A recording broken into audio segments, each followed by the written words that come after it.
J'ai réuni aujourd'hui les constructeurs pour leur demander ce qu'ils comptaient faire, en disant que c'était leur intérêt de faire toute la clarté sur l'absence de fraude.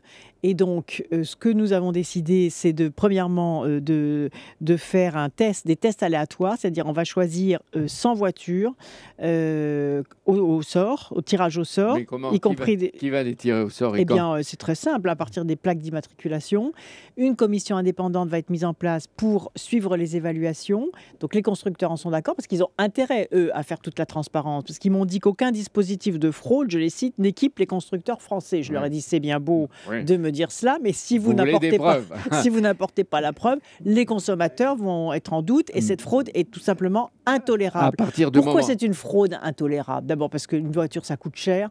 Donc la moindre des choses, c'est que le consommateur sache exactement ce qu'il achète. Deuxièmement, parce que la pollution de l'air est un fléau.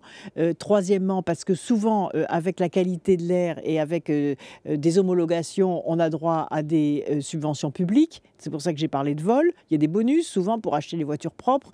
Et donc tout ça est vraiment scandaleux. C'est vraiment un appât du gain inadmissible de gens en plus qui font des publicités sur leur côté sérieux. J'aurais dit aux constructeurs d'automobiles français, Renault et PSA, qui étaient là, j'aurais dit, et ils en étaient d'accord, ils disent c'est vrai, il faut absolument qu'on apporte des preuves. Ils m'ont remercié d'ailleurs des initiatives que je prends. Ils sont contents de la fessée que vous leur donnez. Mais voilà, parce qu'ils se disent il faut qu'ils rétablissent aussi la confiance, si vous voulez.